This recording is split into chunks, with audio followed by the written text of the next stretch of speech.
નમસ્તે વિદ્યાર્થી મિત્રો, આપણે ધોરણ 9માં વિષય વિજ્ઞાનના પ્રકરણ નંબર 8 એક ભૌતિક વિજ્ઞાનનું પ્રકરણ છે ગતિ મોશન ના બીજા તાસમાં આપ સૌનું હાર્દિક સ્વાગત છે।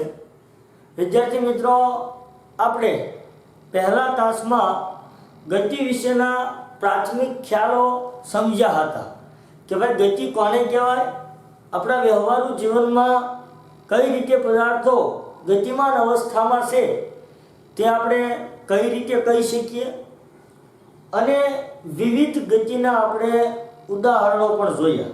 બીજું, કેટલીક ગતિના અસ્તિત્વનો ખ્યાલ આપણે અપ્રત્યક્ષ પુરાવાઓ દ્વારા મેળવી શકીએ છીએ, જેમ કે હવાની ગતિ, ઋતુ પરિવર્તન, સૂર્યાસ્ત અને સૂર્યોદય જેવી દરેક ઘટનાઓ વિશે આપણે સરળતાથી સમજ્યા હતા।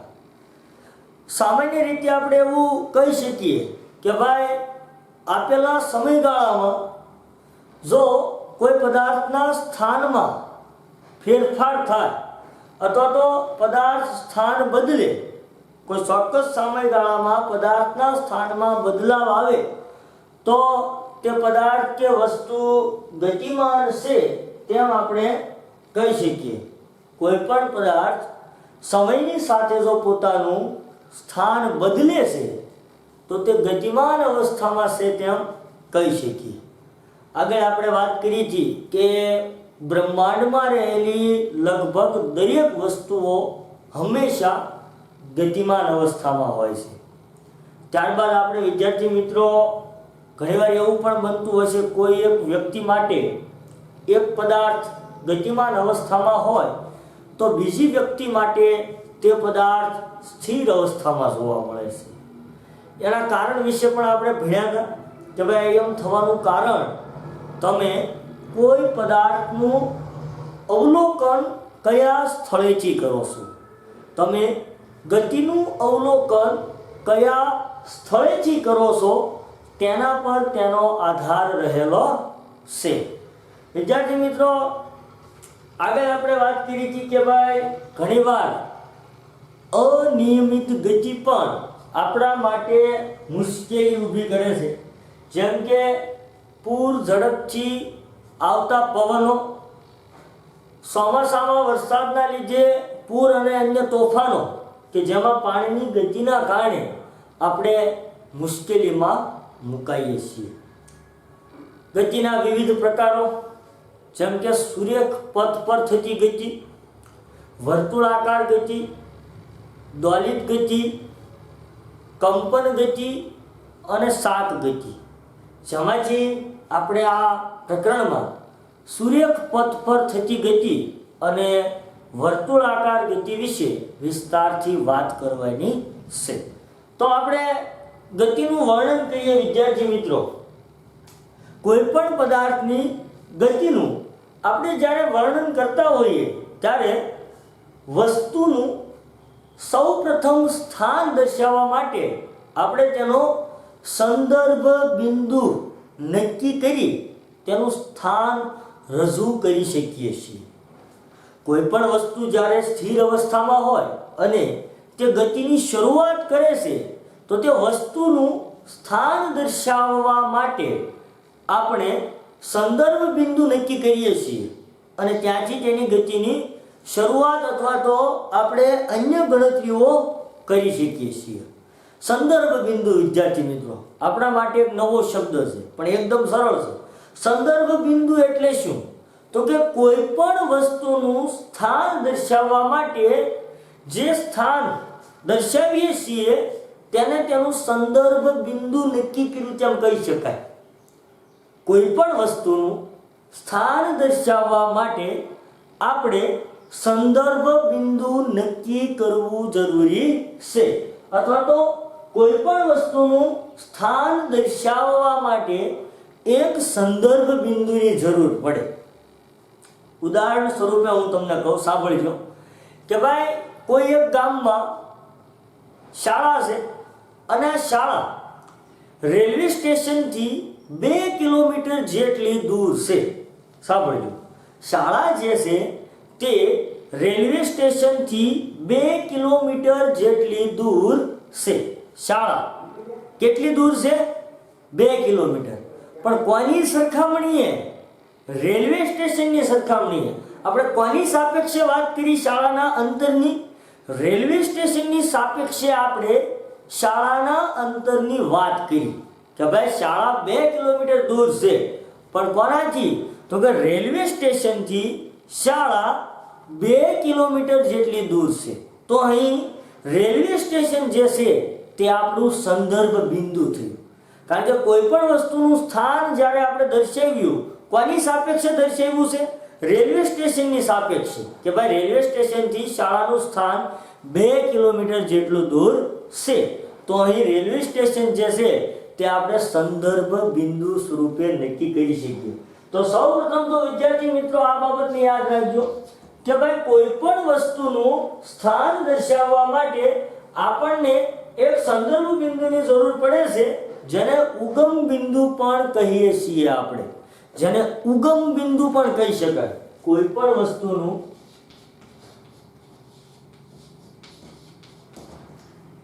કોઈ પણ વસ્તુ કે પદાર્થનું સ્થાન દર્શાવવા માટે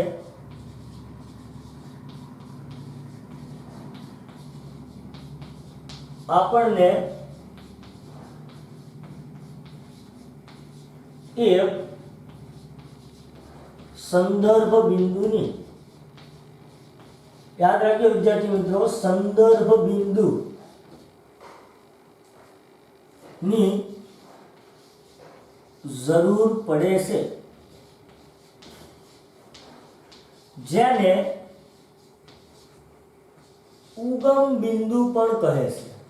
સંદર્ભ બિંદુને તમે ઉગમ બિંદુ પણ કહી શકો, જેને ઉગમ બિંદુ પણ કહે છે. તો સૌપ્રથમ તો વિદ્યાર્થી મિત્રો મેં કીધું યાદ રાખજો, આપણે ગતિનું વર્ણન કરીએ છીએ.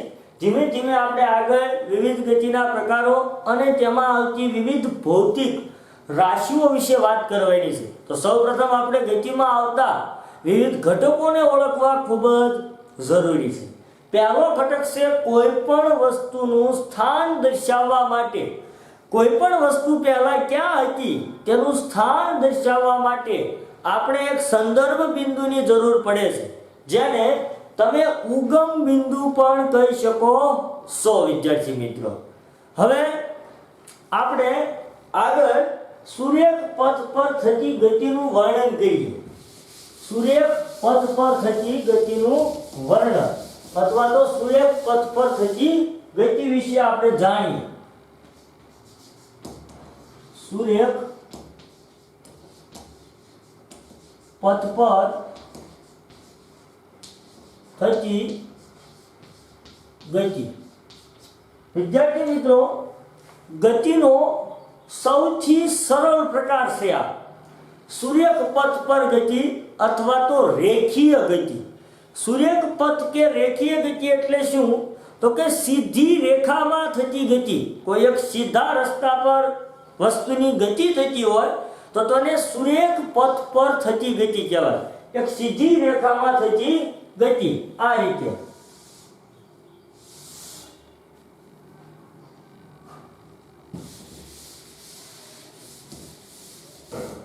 એક સીધી રેખામાં થતી ગતિ. વિદ્યાર્થી મિત્રો, આપણે એક સીધી રેખા દોરીએ અને તેની મદદથી થતી એક ગતિ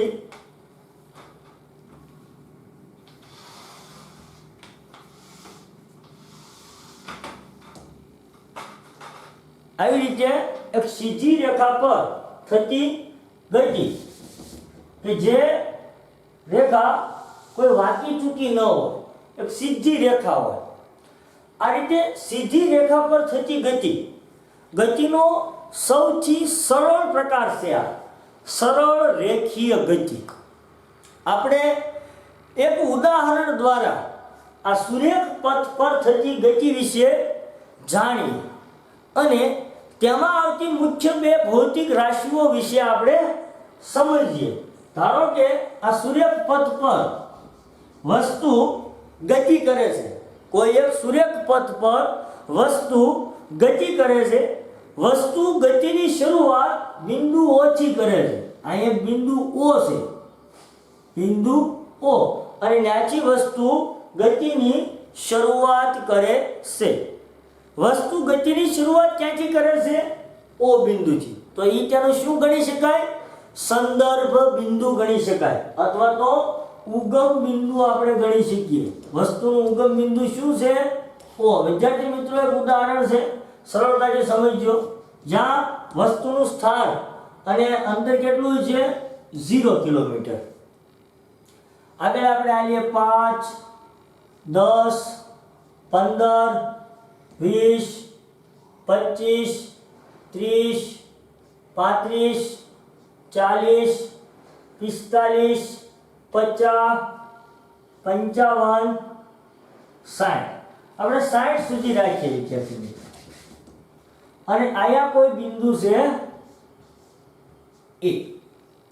આ સૂર્યપથ પર સાંભળજો વિદ્યાર્થી મિત્રો, સૂર્યપથ પર થતી ગતિ હું તમને એક ઉદાહરણ દ્વારા સમજાવવા માંગુ છું.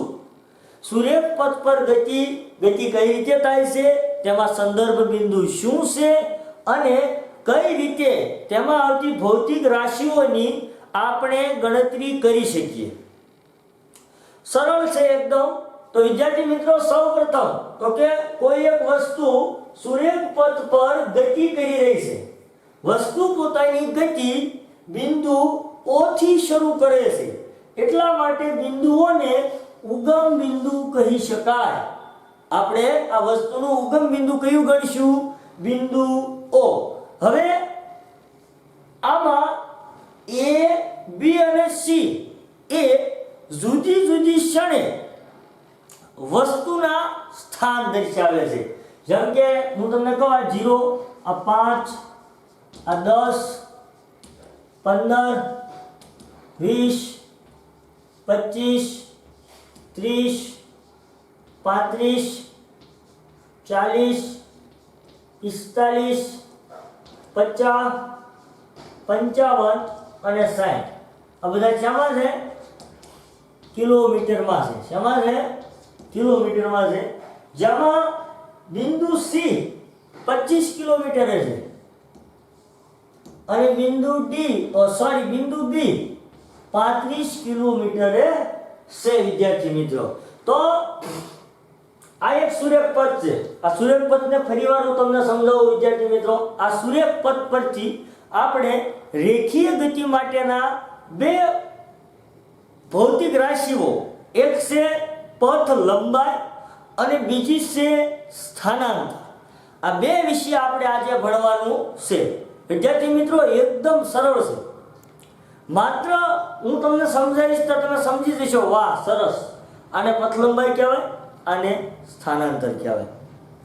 સાંભળજો કે ભાઈ, ફરી એકવાર કહું છું, ગતિનો સૌથી સરળ પ્રકાર એટલે આ રેખીય ગતિ, આ સીધી રેખા પર થતી ગતિ. હવે આપણે આ ગતિને વર્ણવવા માટે એક ઉદાહરણ લઈએ કે ભાઈ, કોઈ એક વસ્તુ સૂર્યપથ પર ગતિ કરે છે. ધારો કે ગતિની શરૂઆત તે બિંદુ O થી કરે છે. એટલે બિંદુ O શું થઈ ગયું? ગતિની શરૂઆત ક્યાંથી કરે? મૂળ સ્થાન. તો કે બિંદુ O થી. તો કે બિંદુ O તેનું સંદર્ભ બિંદુ ગણી શકાય, અથવા તો ઉગમ બિંદુ પણ ગણી શકાય. હવે તો કે સૂર્યપથ પર બિંદુ A, B અને C એ વસ્તુના જુદી જુદી ક્ષણે એટલે કે જુદા જુદા સમયે સ્થાન દર્શાવે છે. કે ભાઈ, કોઈ સમયે વસ્તુ A બિંદુએ હતી, કોઈ સમયે વસ્તુ B બિંદુએ હતી અને કોઈ સમયે વસ્તુ C બિંદુએ હતું. અને આ જે આંક છે એ તમને કિલોમીટર છે. કે ભાઈ, જો વસ્તુ અહીંયા પહોંચે તો કેટલું અંતર કાપ્યું છે ઉગમ બિંદુથી? તો કે 25 કિલોમીટર. ઉગમ બિંદુથી વસ્તુ અહીંયા પહોંચે તો કેટલું અંતર કાપ્યું? તો કે 35 કિલોમીટર. ઉગમ બિંદુએથી વસ્તુ A બિંદુએ પહોંચે તો કેટલું અંતર કાપ્યું છે? તો કે 60 કિલોમીટર જેટલું અંતર કાપ્યું છે. હવે વિદ્યાર્થી મિત્રો, આપણે જોઈએ કે ભાઈ, વસ્તુ બિંદુ O થી ગતિની શરૂઆત કરે છે અને બિંદુ A પર પહોંચે છે.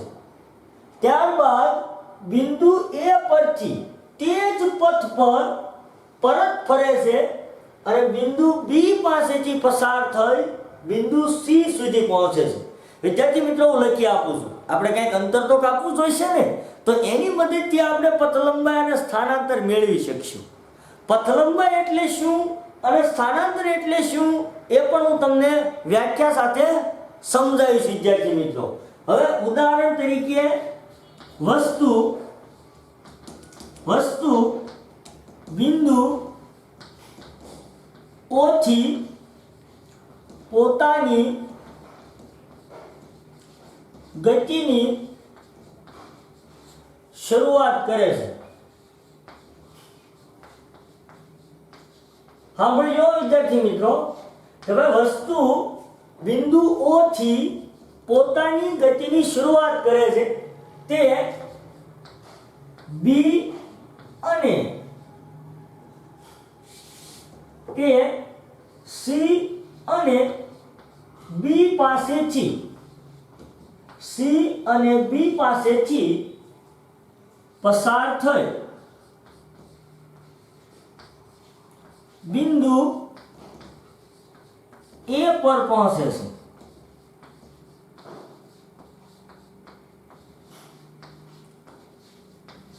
અને A પરથી તે જ પથ પર, એટલે કે ઈ જ રસ્તા પર તે જ પથ પર પરત ફરે, એટલે કે પરત ફરી B પાસેથી પસાર થઈ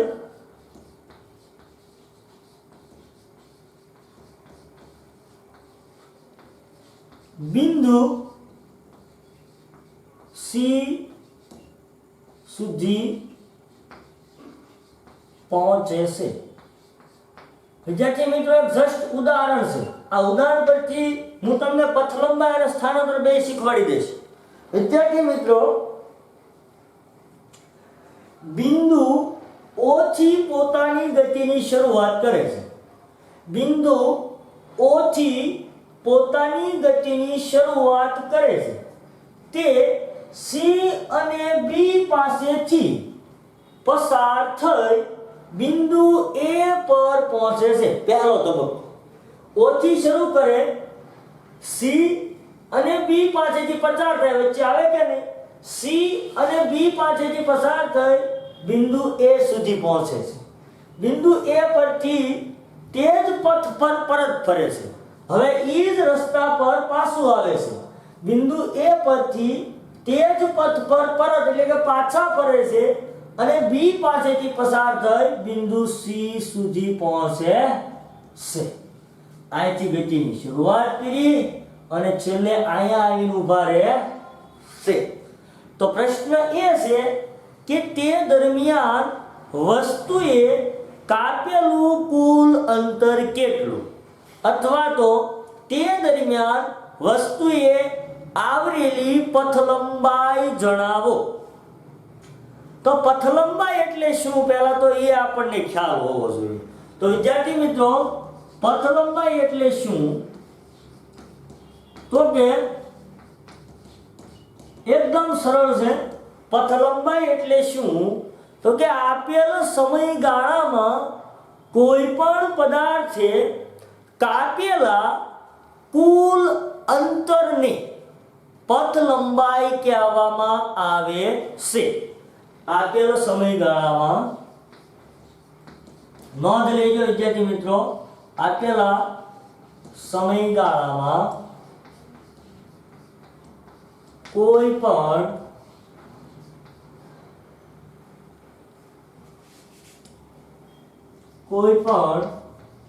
પદાર્થે કાપેલા કુલ અંતરને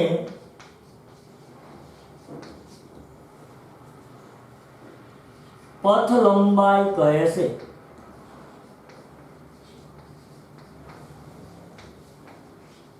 વિદ્યાર્થી મિત્રો, પથ લંબાઈને બદલે ઘણીવાર એમ પણ કે આ કાપેલું અંતર જણાવો, તો એનો મતલબ તે જ થયો. ઘણીવાર એવું પણ કે ભાઈ પદાર્થે કાપેલું અંતર કેટલું, તો એનો મતલબ આપણને એમ જ પૂછ્યું છે કે પદાર્થે કાપેલી પથ લંબાઈ જણાવો. કેટલો પથ કાપ્યો છે, આપણી ભાષામાં હું કહું તો પદાર્થે કેટલો પથ એટલે કે રસ્તો કાપ્યો છે તે તેની પથ લંબાઈ. તો કે આ ઉદાહરણમાં વસ્તુનું પથ લંબાઈ આપણે જોઈએ. વસ્તુની પથ લંબાઈ અથવા તો વસ્તુ દ્વારા કપાયેલું કુલ અંતર. વિદ્યાર્થી મિત્રો, આ ઉદાહરણમાં વસ્તુ દ્વારા કપાયેલું કુલ અંતર અથવા તો વસ્તુની પથ લંબાઈ કેટલી થઈ. પથ લંબાઈની વ્યાખ્યા શું છે? તો કે આપેલ સમયગાળામાં કોઈ પણ પદાર્થે કાપેલા કુલ અંતરને પથ લંબાઈ કહે છે. હવે આ ઉદાહરણમાં કેટલી પથ લંબાઈ થઈ તો જુઓ. સૌપ્રથમ વસ્તુની ગતિની શરૂઆત ક્યાંથી થઈ? ઓ. ઓ થી ક્યાં ગઈ વસ્તુ? એ સુધી. તો પહેલો તબક્કો વસ્તુ ઓ થી એ સુધીનું અંતર કાપ્યું, તો કે વસ્તુએ ઓ થી એ સુધીનું અંતર કાપ્યું. પછી કઈ કાપ્યું? તો કે હા, એ થી વસ્તુ પરત ફરી તે જ રસ્તા અને બી પાસેથી લઈને ક્યાં સુધી અંતર કાપ્યું? સી સુધી. તો કે બીજું એને અંતર કાપ્યું એ થી સી સુધી. તો કે આ એની પથ લંબાઈ થઈ. આ ઉદાહરણમાં વસ્તુની પથ લંબાઈ કેટલી થઈ?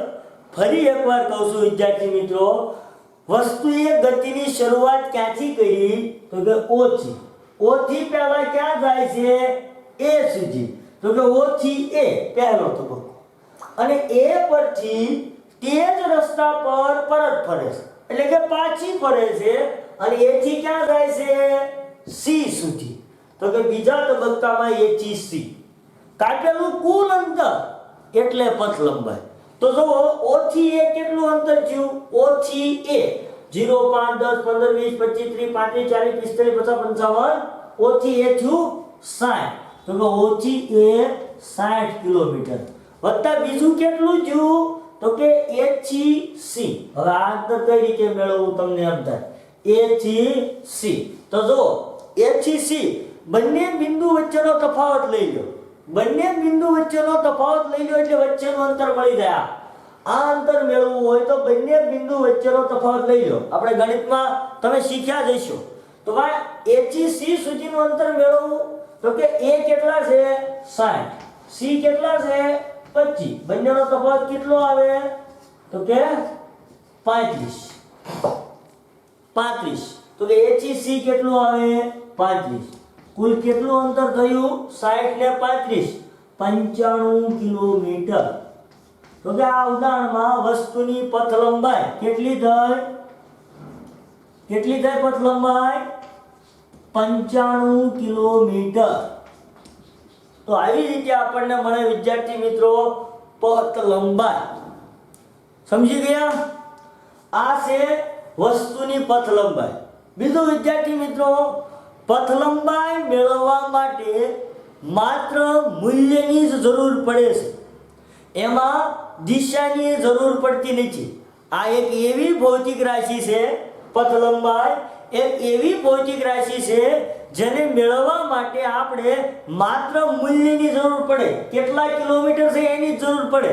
દિશાની જરૂર પડતી નથી કે ભાઈ આ સામી દિશા છે આ વિરુદ્ધ દિશા છે, એવી કોઈ દિશાની જરૂર પડતી નથી. આમ ગણો તો પથ લંબાઈ એક અદિશ રાશિ છે કે જેમાં દિશાની જરૂર ન પડતી હોય. ફરી એકવાર કહું છું વિદ્યાર્થી મિત્રો કે પથ લંબાઈ એટલે શું? તો કે કોઈ પણ વસ્તુએ કાપેલું કુલ અંતર. એક સાદું એવું ઉદાહરણ આપું કે ભાઈ તમારા ઘરથી શાળા 10 કિલોમીટર દૂર છે. તમે સવારે બસમાં બેસીને તમારા ઘરેથી શાળા સુધી જાઓ છો. ઘરેથી ક્યાં સુધી જાઓ છો? શાળા સુધી. તો તમારી પથ લંબાઈ કેટલી થઈ? તો કે તમે ક્યાં હતા? ઘરે. ગયા ક્યાં? શાળાએ. ઘરથી શાળાનું કુલ અંતર કેટલું? 10 કિલોમીટર. તો તમારી પથ લંબાઈ કેટલી? 10 કિલોમીટર. બીજું વિદ્યાર્થી મિત્રો ઉદાહરણ આપું કે તમે તમારા ઘરથી શાળાએ જાઓ છો અને શાળાએથી કોઈ પ્રવાસે જાઓ છો, ઉદાહરણ સ્વરૂપે તમે તળાજા ડુંગર જોવા માટે ગઈ, તો કે ભાઈ તમારા ઘરથી શાળાનું અંતર 10 કિલોમીટર છે. સાંભળજો, ઉદાહરણ સાંભળજો. તમારા ઘરથી શાળાનું અંતર 10 કિલોમીટર છે અને શાળાએથી તળાજાનો ડુંગર 10 કિલોમીટર. તો તમારી કુલ પથ લંબાઈ કેટલી થઈ?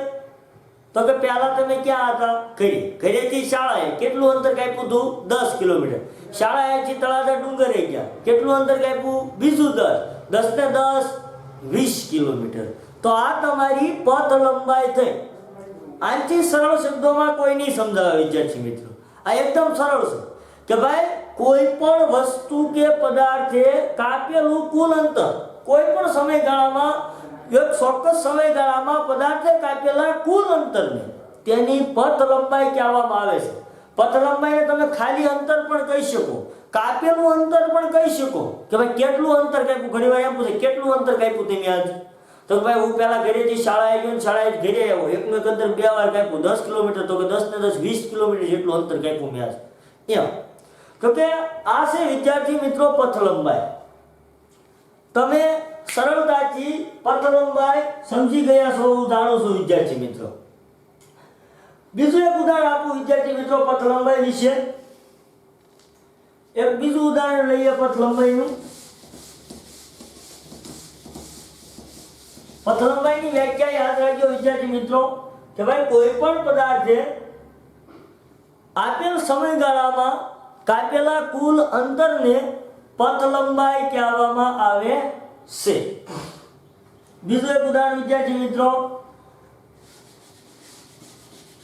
કે ભાઈ વસ્તુ બિંદુઓથી પોતાની ગતિની શરૂઆત કરે છે અને તે સી અને બી પાસેથી પસાર થઈ બિંદુ એ પર પહોંચે છે અને એ પરથી તે જ પથ પર પરત ફરી બી પાસેથી પસાર થઈ. કાઢી નાખું છું, ઉદાહરણ ફેરવું છું વિદ્યાર્થી મિત્રો, ધ્યાન રાખજો.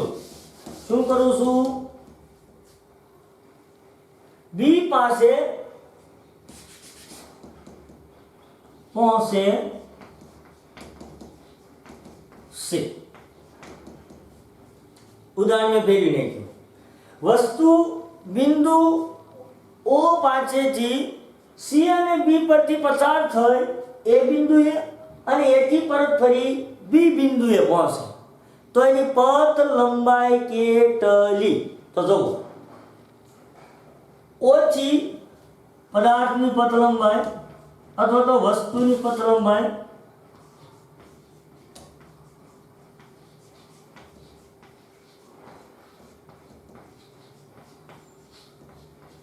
બરાબર. તો કે પહેલા O થી A, તો કે O થી A અને પછી A થી B. હવે તો તમને ખબર પડે O થી A કેટલું અંતર છે? O થી A બંને વચ્ચે તફાવત લઈ લો. O 0, A 60, 60 0 એટલે 60. અને A થી B જોવો તો કે A અને B નો તફાવત લઈ લો. A કેટલા છે? 60. B કેટલા છે? 35. કેટલા આવશે? તો કે 25. કેટલા આવે? તો કે 25. 60 ને 25 કેટલા થાય? તો કે 85 કિલોમીટર. તો વસ્તુની પથ લંબાઈ કેટલી? તો કે 85 કિલોમીટર. આવી રીતે વિદ્યાર્થી મિત્રો તમે કોઈ પણ પદાર્થની પથ લંબાઈ મેળવી શકો છો. એકદમ સરળ છે વિદ્યાર્થી મિત્રો. આપણે ભૌતિક વિજ્ઞાનમાં ગતિ પાઠમાં સૌપ્રથમ આપણે આ ભૌતિક રાશિ વિશે ભણ્યા છીએ, પથ લંબાઈ. પથ લંબાઈ મેળવવા માટે માત્ર મૂલ્યની જરૂર પડે છે. જે એકવાર કહું, એમાં કોઈ દિશાની જરૂર પડતી નથી. પથ લંબાઈ એક અદિશ રાશિ છે.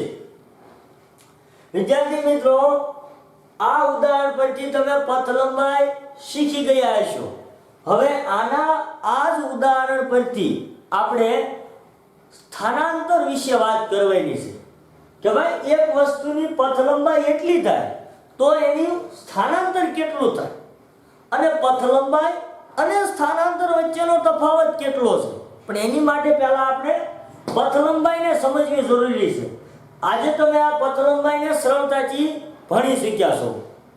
કાલે આપણે એક એવું ઉદાહરણ લઈશું જેમાં આ ઉદાહરણ પરથી પથ લંબાઈ વિશે પણ સમજશું અને પથ લંબાઈ કેટલી અને એનું સ્થાનાંતર કેટલું એ સ્થાનાંતર વિશે પણ આપણે વિસ્તારથી વાત કરીશું.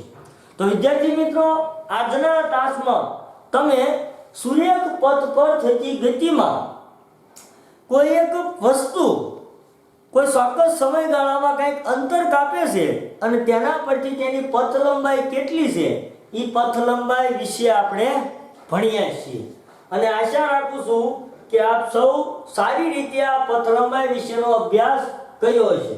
વિદ્યાર્થી મિત્રો, એકદમ સરળ છે, એકદમ સરળ છે. પથ લંબાઈ એટલે શું? તો કે પદાર્થે કાપેલું કુલ અંતર. લ્યો, બીજું કાંઈ નહીં. ટૂંકમાં હું કહું તો પથ લંબાઈ એટલે શું? પદાર્થે કાપેલું કુલ અંતર. ગમે તે સંજોગોમાં તમને કોઈ સમય આપ્યો હોય તો એ સમયગાળામાં પદાર્થે કાપેલા કુલ અંતરને પથ લંબાઈ કહેવાય. બીજું એક ઉદાહરણ આપું વિદ્યાર્થી મિત્રો આના પરથી. આ પ્રશ્નનો જવાબ તમે મને આપી શકો કે ભાઈ, વસ્તુ ઉગમ બિંદુઓથી પોતાની ગતિની શરૂઆત કરે છે, સી અને બી પરથી પસાર થઈ બિંદુ એ સુધી પહોંચે છે અને એ થી પરત ફરી બી અને સી પાસેથી પસાર થઈ ફરી બિંદુ ઓ પાસે પહોંચે છે. તો પદાર્થની પથ લંબાઈ કેટલી થાય? તો વસ્તુની પથ લંબાઈ કેટલી થાય? સાંભળજો, હું કહું છું. વસ્તુ ઉગમ બિંદુ ઓ થી પોતાની ગતિની શરૂઆત કરે છે, જે સી અને બી પાસેથી પસાર થઈ બિંદુ એ સુધી પહોંચે છે અને બિંદુ એ થી તે જ રસ્તા પર પરત ફરી બી અને સી પાસેથી પસાર થઈ ફરી ઉગમ બિંદુએ પહોંચે છે.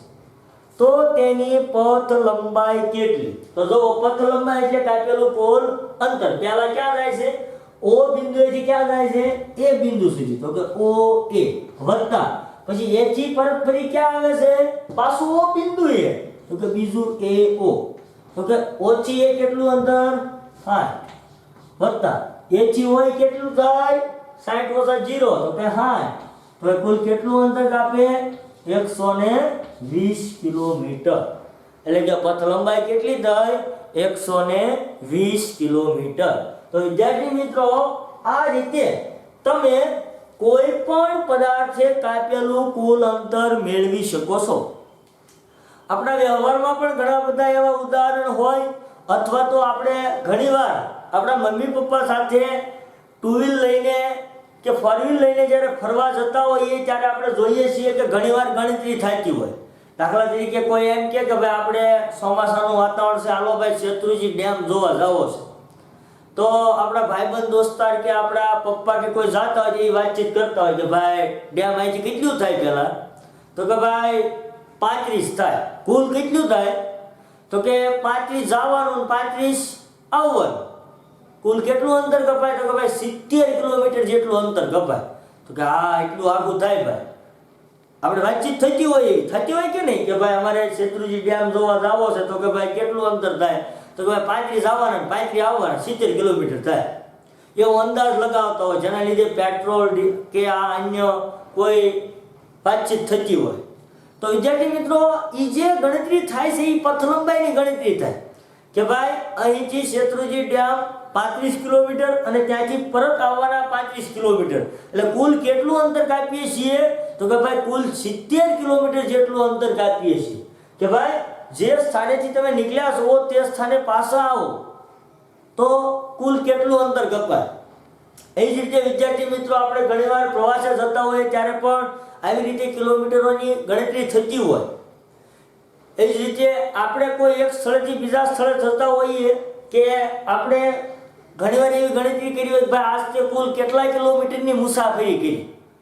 કે ભાઈ કોઈ જે છે એ પોતાના ઘરેથી શાળાએ જાય, શાળાએથી કોઈ બે ધામે ફરવા જાય અને ત્યાંથી પરત પાછા આવે અને કોઈ એમ પૂછે કે ભાઈ તમે આજ કેટલી મુસાફરી કરી? તો કે ભાઈ અમે 50 કિલોમીટર સુધી જવાના અને 50 કિલોમીટર આવવાના, એમ 100 કિલોમીટરની મુસાફરી કરી. તો કે એ તમારી પથ લંબાઈ છે વિદ્યાર્થી મિત્રો.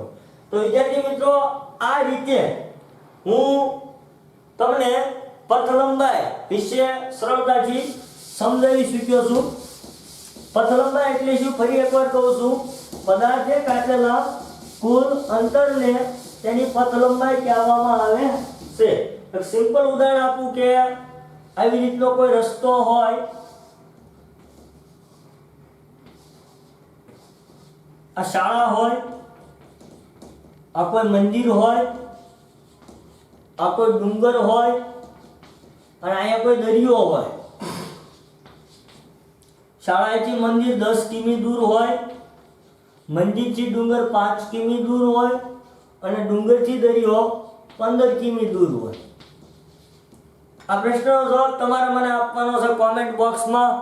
વિદ્યાર્થી મિત્રો, કે ભાઈ તમે તમારે પથ લંબાઈ મેળવવાની છે. એક તો શાળાએથી દરિયો, આ દરમિયાન તમારી પથ લંબાઈ કેટલી. બીજું, શાળાએથી દરિયો અને ત્યાંથી પરત ફરી મંદિર. આ બે તબક્કામાં તમારે મને પથ લંબાઈ વિશે કોમેન્ટ બોક્સમાં જવાબ આપવાનો છે. વિદ્યાર્થી મિત્રો, કે ભાઈ તમે શાળાએથી દરિયા સુધી જાઓ છો તો તે દરમિયાન તમે કેટલું કુલ અંતર કાપ્યું છે અથવા તો પથ લંબાઈ વ્યવસ્થિત રીતે. બીજું, તમે શાળાએથી દરિયો અને ત્યાંથી પરત ફરી મંદિર સુધી જાઓ છો. તમે શાળાએથી દરિયો અને ત્યાંથી પરત ફરી મંદિર સુધી જાઓ છો તો એ કેટલું અંતર કાપ્યું. દેખાય વિદ્યાર્થી મિત્રો? આ રીતે. તો આજે આપણે પથ લંબાઈ વિશે વાત કરી. એક ઉદાહરણ હું તમને આમાં સમજાવું કે ભાઈ શાળાએથી ડુંગર અને ત્યાંથી પરત ફરી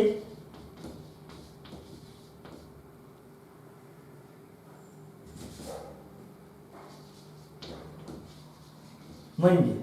તો જો પથ લંબાઈ, તો પેલા શાળાએથી ડુંગર, શાળાથી પેલા મંદિર જવું પડે, પછી ડુંગર આવે તો શાળાથી મંદિર 10 વત્તા મંદિરથી ડુંગર 5. જો શાળાએથી ડુંગર આવી ગયો, ડુંગરથી મંદિર, તો ડુંગરથી પાછું મંદિર કેટલું થાય? પાછું 5. તો કુલ કેટલું થયું? 20 કિમી. તો કે આ વખતે અમારી પથ લંબાઈ થઈ 20 કિમી. આ રીતે વિદ્યાર્થી મિત્રો ગણતરી કરી મને આમાં તમારે પથ લંબાઈ વિશે જણાવવાનું છે. તો આજના તાસમાં વિદ્યાર્થી મિત્રો આપણે સુરેખ પથ પર થતી ગતિ અને આ ગતિની ભૌતિક રાશિ કે જે ઉદાહરણ દ્વારા સમજ્યા, અને એ છે પથ લંબાઈ. પથ લંબાઈ એટલે શું? ફરી એકવાર કહું છું કે આપેલા સમયગાળામાં કોઈ પણ પદાર્થે કાપેલા કુલ અંતરને પથ લંબાઈ કહેવામાં આવે છે. આપણે વિવિધ ઉદાહરણ દ્વારા વસ્તુની પથ લંબાઈ અથવા તો વસ્તુનું કાપેલું અંતર મેળવ્યું અને તમે પણ સારી રીતે પથ લંબાઈ વિશે સમજ્યા છો. મને આ બે પ્રશ્નોના જવાબ આપજો. કાલના લેક્ચરમાં આપણે વિદ્યાર્થી મિત્રો વાત કરીશું સ્થાનાંતર, જે પથ લંબાઈથી થોડી અલગ છે. અસ્તુ.